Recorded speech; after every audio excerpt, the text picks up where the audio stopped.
एक छोटा सा गांव था। वहां पर एक आदमी पहाड़ पर पत्थर तोड़ने का काम करता था। उसको अपनी जिंदगी से कोई गिला शिकवा नहीं था। पूरा दिन वो काम करता, मेहनत करता। दिन के एंड में जो थोड़ा बहुत पैसा मिलता वो जा करके अपने परिवार के साथ में थोड़ा सा टाइम स्पेंड करता और चैन से सो जाता। तो एक दिन रोज की तरह वो अपना काम खत्म करके अपने घर की तरफ जा रहा था। तो रास्ते में चलते चलते उसके मन में ख्याल आया कि ये भी कोई जिंदगी है कि सुबह से शाम तक मैं पत्थर तोड़ने का काम करता हूँ और एंड में मेरे को थोड़े से पैसे मिलते हैं जिसमें मुश्किल से मेरा और मेरे परिवार का गुजारा हो पाता। काश कुछ ऐसा हो जाए कि कहीं से मुझे कोई ऐसी शक्ति मिल जाए कि जो भी मैं चाहता हूं वो सच हो जाए। वो अपने घर पर गया, उसने खाना खाया, लेकिन उसका ध्यान खाने की तरफ नहीं था। उसके दिमाग में यही ख्याल चल रहा था। उसके बाद में वो यही सोचते सोचते सो गया। फिर नींद आने के कुछ देर बाद उसको एक सपना आया। सपने में उसने देखा कि रोज की तरह वो अपना काम खत्म करके अपने घर लौट रहा था। रास्ते में उसने एक बहुत ही बड़ा घर देखा और उसके मन में आया कि काश ये घर मेरा होता और मैं इसका मालिक होता। और उसके सोचते ही वो उस घर का मालिक बन गया। उसको यकीन ही नहीं हो रहा था कि जो उसने सोचा वो बन चुका है।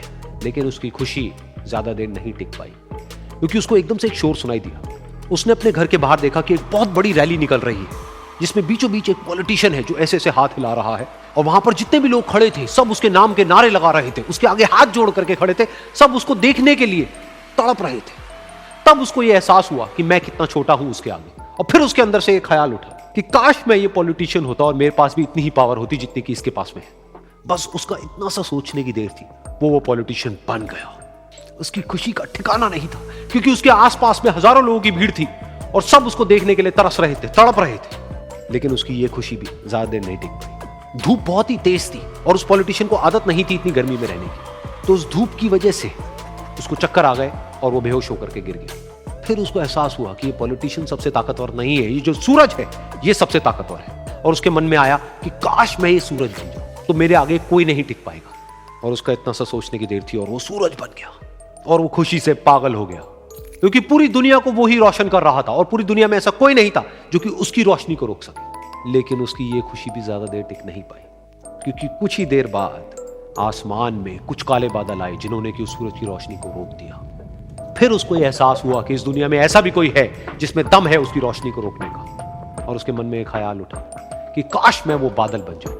और वो बादल बन गया और आसमान में उड़ने लगा। उसको ऐसा लगा कि मैं आसमान में उड़ रहा हूं और अब मैं जहां चाहे वहां जा सकता हूं। लेकिन कुछ देर बाद वहां पर एक बहुत तेज हवा का झोंका आया जो कि उन बादलों को उड़ा करके ले गया। अब फिर उसे ये समझ आया कि ये जो बादल है वो सूरज की रोशनी को तो रोक सकते हैं लेकिन हवा को नहीं रोक सकते। ये हवा उनको बहा करके ले जाती है। फिर उसके मन में आया कि काश मैं ये हवा बन जाऊं। और वो हवा बन गया। हवा बनने के बाद में उसको अपने अंदर एक अलग ही ऊर्जा का अनुभव हुआ। वो चाहे तो आराम से बहता और चाहे तो आंधी बन करके, तूफान बन करके, जिसको भी चाहे उड़ा करके ले जाता। उसको ये विश्वास होने ही लगा था कि इस दुनिया में सबसे ज्यादा शक्तिशाली मैं हूं। लेकिन तभी उसके सामने आया एक पहाड़। उसने अपनी पूरी ताकत लगा दी लेकिन उस पहाड़ को वो इतना सा भी नहीं हिला पाया। तब उसको यह एहसास हुआ कि इस दुनिया में कोई है जो हवा से भी ज्यादा शक्तिशाली है, जिसमें दम है उस हवा को रोकने का। फिर उसके मन में आया कि काश मैं ये पहाड़ होता। और वो पहाड़ बन गया। लेकिन हर बार की तरह इस बार भी उसकी खुशी ज्यादा देर तक नहीं टिक पाई। उसको एक जानी पहचानी सी आवाज सुनाई दी और साथ ही साथ उसको दर्द होने लगा, जैसे कि कोई है जो उसको तोड़ रहा है, उसको मार रहा है। तो दर्द से वो चीखने लगा और उसके मन में आया कि काश मैं वो बन जाऊं क्योंकि इस पहाड़ को तोड़ने का दम रखता है। लेकिन इस बार उसकी एक ख्वाहिश पूरी नहीं हुई। वो रोने लगा, चीखने लगा, चिल्लाने लगा। उसने अपनी पूरी जान लगा दी लेकिन इस बार वो नहीं बन पाया।